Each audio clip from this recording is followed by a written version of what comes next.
Hello and welcome to the Talking About Necrons video that I'm doing. I'm GodSmasherBot. It's taken me a while to get my new codex, so that's why I've been delayed in getting it and getting these videos out to you. But here I am. Today I'm going to be kind of going through the changes to the codex from the previous one, some of the special rules, and a bit of a basic overview of the fluff, I think. But I won't be going into the fluff in detail because that's about 30 pages long of the codex.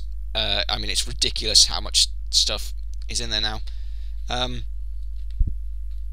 But then, that's fine. So, new codex out, written by Matthew Ward. Also wrote the Space Marine Codex, the Blood Angels Codex, and the Grey Knights Codex, who are all banes of Necrons. And thus, the Necrons have been improved significantly as a result of all these other overpowered armies, or seemingly overpowered armies. They're not really overpowered. There is ways of countering them, which are easily done if you know how. He's also kind of accused of messing with the fluff a bit too much. I wouldn't say he's gone too far with this one, because now the Necrons have more of a character. If you get my sense, if you understand me. Because in the old codex, what were they doing? They were out to slay all life which wasn't Necron, and basically feed their masters. So they're kind of omnicidal maniacs, which can't die and basically go around killing everything for their souls. And there's a lot more to the Necrons than that. We know that they had some great civilization, and we know that they have great technology. And how do they come about that? And this new codex kind of explores that a lot more. And as such, you've got a lot more to play with in this codex. There's a lot more units been added. There's a lot more fluff to it. In the old codex, we served the Catan because they gave us immortality through the terms of living metal and Necron bodies at the cost of our souls, because they went around and ate them all. So that still happens in this codex, but we're no longer continually serving them as it appeared in the old codex. Instead, we now kind of serve ourselves, and we kind of blew up the Catan. Basically, the Necron Empire, I'm going to a brief overview of it starting now. The Necron Empire existed quite a long time ago, millions of years ago, and it spanned pretty much most of the galaxy. And with all these billions of Necrons, it divided itself into different dynasties and factions amongst themselves, and they were having a big war of succession, a big civil war, if you understand me.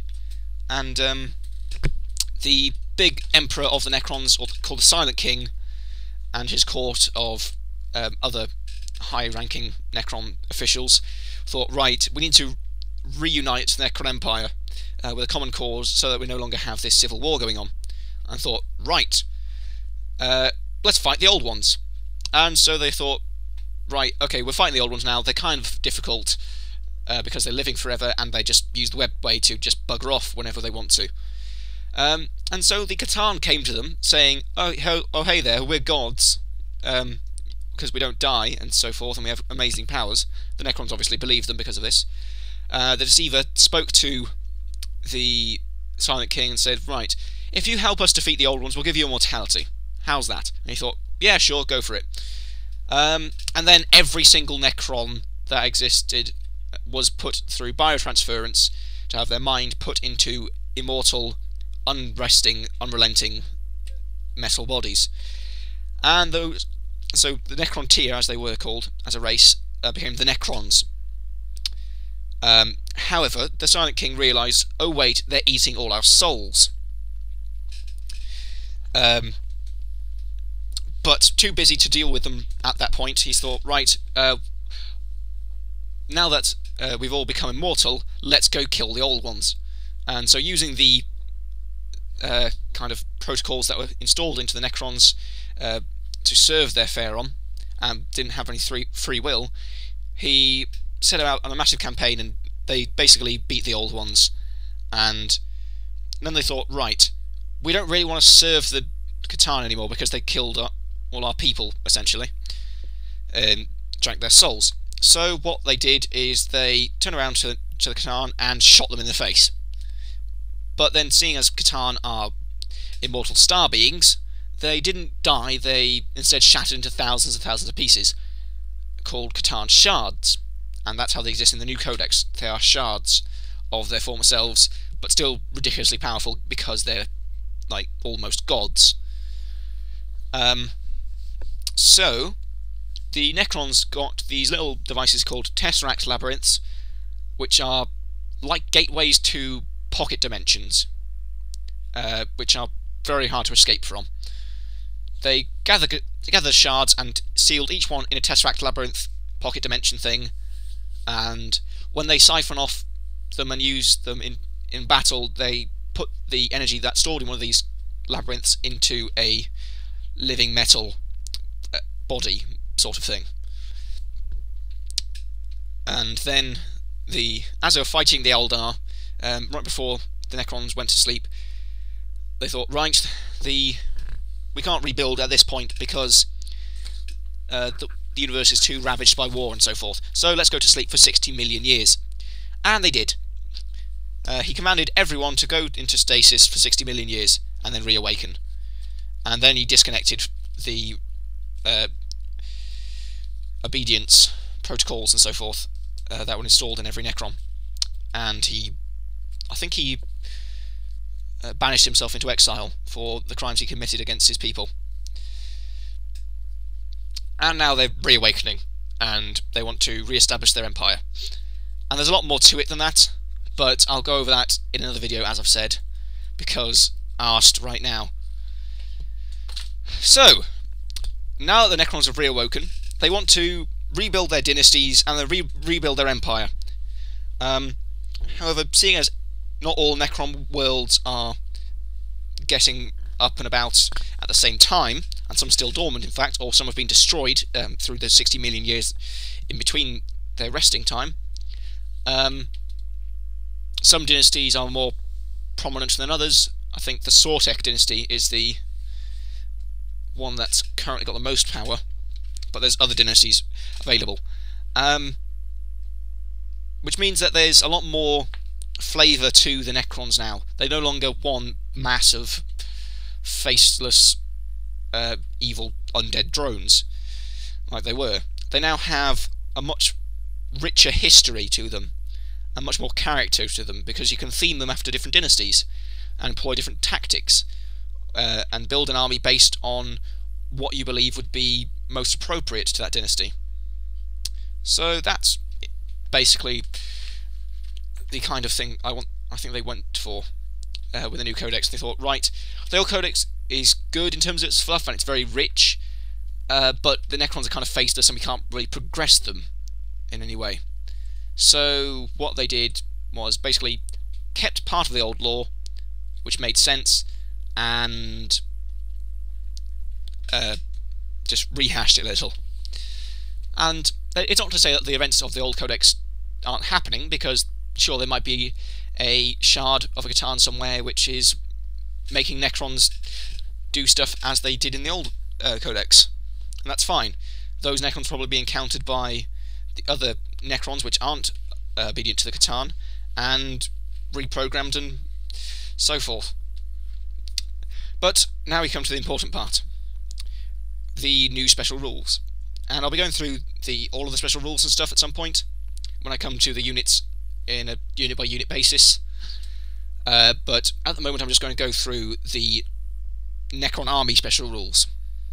There isn't a set rule called Necron special rule, because units don't have the rule Necron next to them anymore, so you no longer have the Necron-only teleports and so forth. You can teleport any unit basically through that effect. Instead, we just have army-wide special rules, or rules limited to certain pieces of war gear and so forth, which crop up in the army, and only the Necron army. So that works. So, We'll Be Back has been changed. It's now Reanimation Protocols. It's been changed so that at the end of every phase it happens. If a unit takes casualties and has the Reanimation Protocols rule, then place a number of markers next to the unit to mark how many casualties were taken. So at the end of the phase, you roll a dice for each Reanimation Protocols marker, and on a 5-up, one model will be returned to the squad. And that's it. You have to have models left in the squad in order for them to return to the squad. You can't join another squad. There's no range limitation really. You can't. I mean, obviously you can't be within 1 inch of an enemy model. If there's a combat going on, you pile into that combat. You return with 1 wound, not your full wounds. The only thing which stops the reanimation protocol is if the entire unit has been destroyed. If you have a special character or a single, like an independent character, single model, has joined the unit, you can't really get back up anyway because he's not part of the original unit. You have to have at least one member of the original unit there. A single special character doesn't count for getting back up.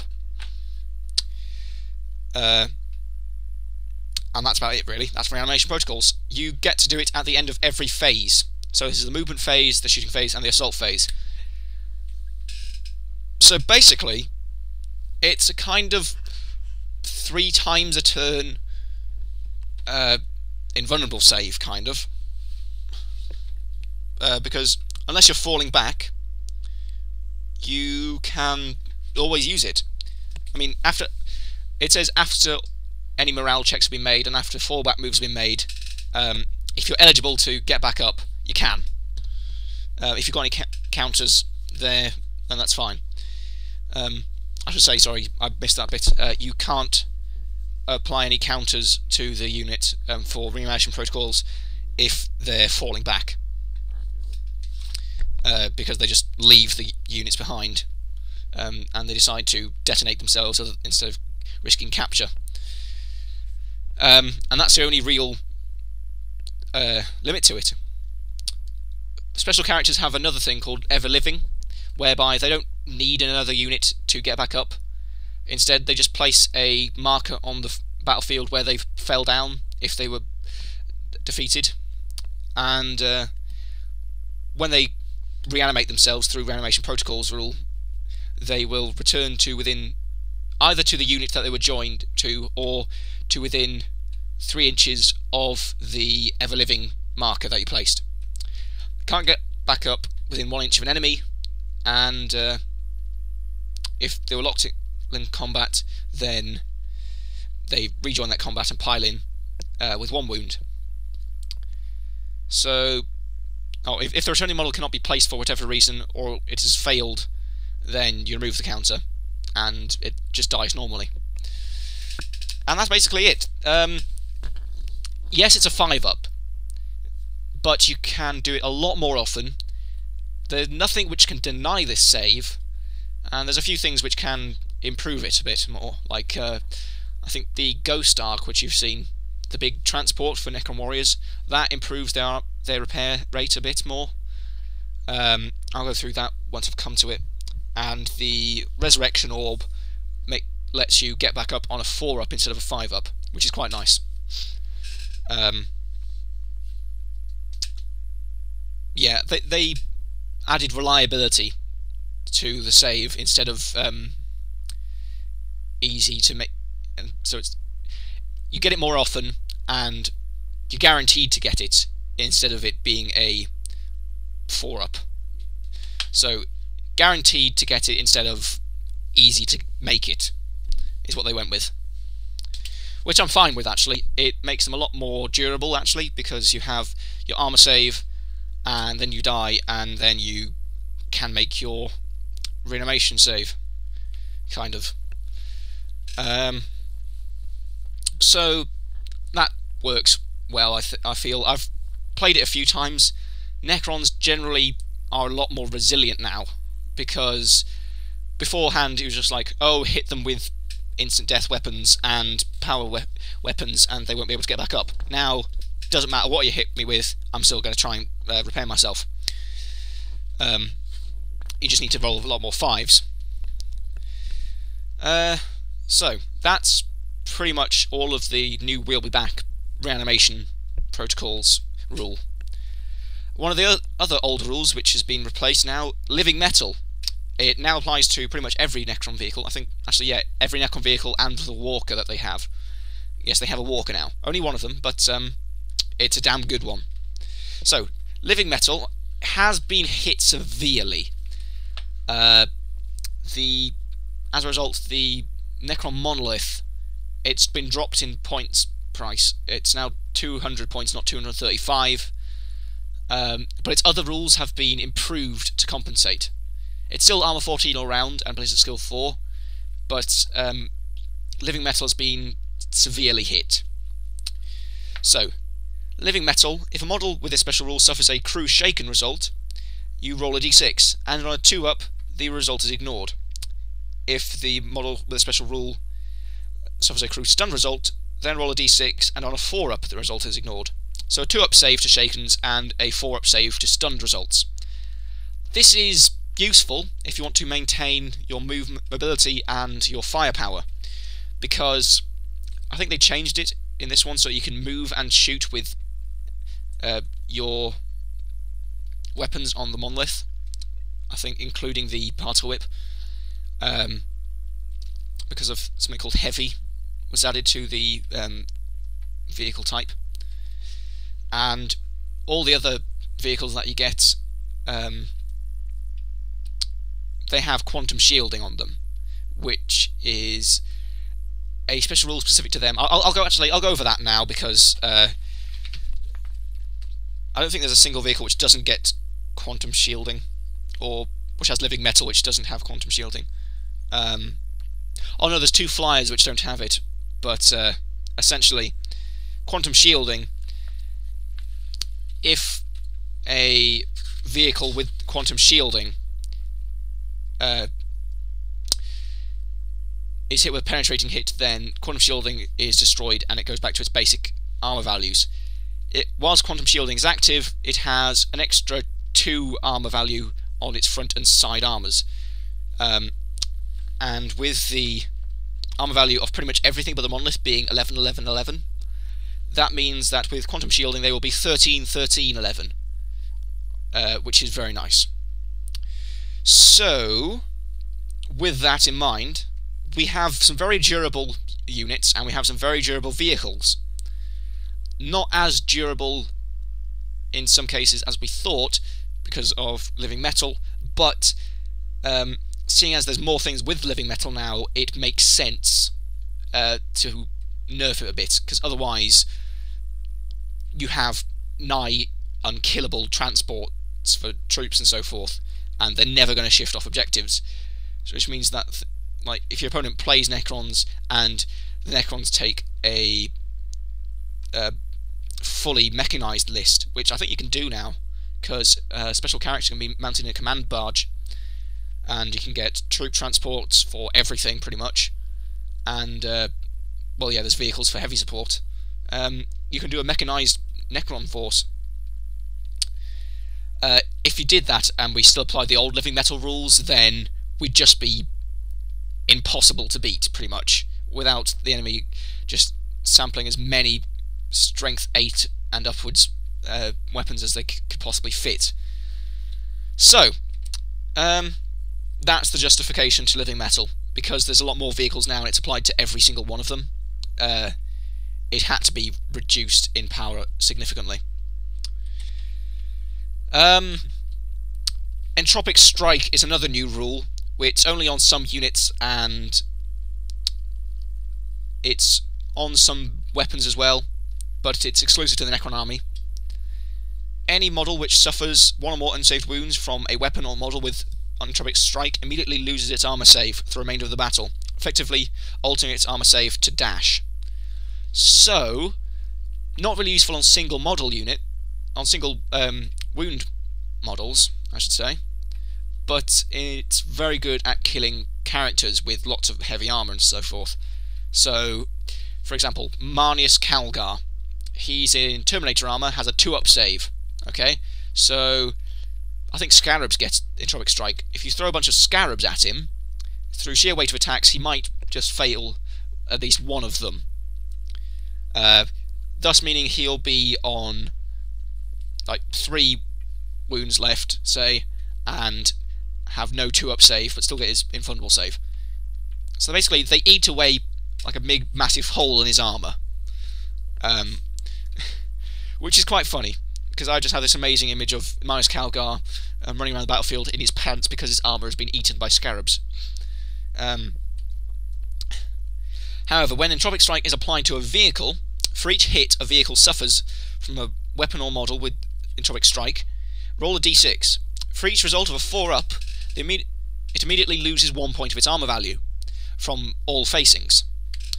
If a vehicle is reduced to armor 0 on any facing, it is immediately wrecked. This means that, if we go back to our Scarab example, Scarabs now have about 4 attacks basic. So if you get a squad of 10 Scarabs, rush them at a vehicle, ideally a vehicle which has been immobile, so all your hits will be automatic, you're going to have about 50 hits to play with. Okay? So you're going to try and get as many 4-up saves as possible, 4-up Entropic Strikes as possible against this thing, and then it'll just immediately be wrecked. So, immobile vehicles sitting at the back of the board, good luck. Bye-bye Basilisks and so forth, we'll just send the Scarabs in. I think you can also give it to Entropic Strike to Triarch Praetorians in the form of a Void Blade, and you can give it to Catan as a special rule, because Catan Shards, the way that they work now is that they still have a ridiculous monstrous creature and beefed up stat line, kind of like they did in the previous codex, but there's not like separate types of them anymore.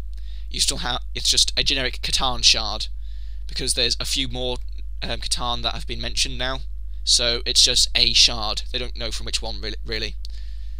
And then you just give it 2 of a number of special rules. You must give it 2 of them from a list of them, and Entropic Strike can be given to one of them, I think. So that's cool. But because they're monster creatures, that would automatically deny regular armor saves. So if you want to kill multi-wounded special characters, then a Catan with Entropic Strike would be a very good way of doing that. So, let's go on with it then. Actually, I think that's it really.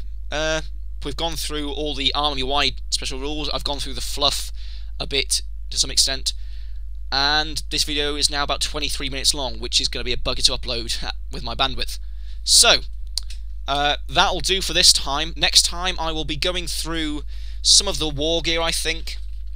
Yeah, I'll be going through some of the war gear and talking a bit more about the units in general, instead of going through them unit by unit. As to what order I'll be going through the units, I will probably be just going through them in codex order. So, say I'll start with the Lords, and then progress through the Cryptek, the Necron Warriors, Immortals, Lich Guard, Deathmarks, Flayed Ones, Praetorians, Triarch Stalkers, Catan Shards, and lots of other stuff. So, I've been GodSmasherBot. Thank you for listening to my insane ramblings about Necrons, and I will see you next time.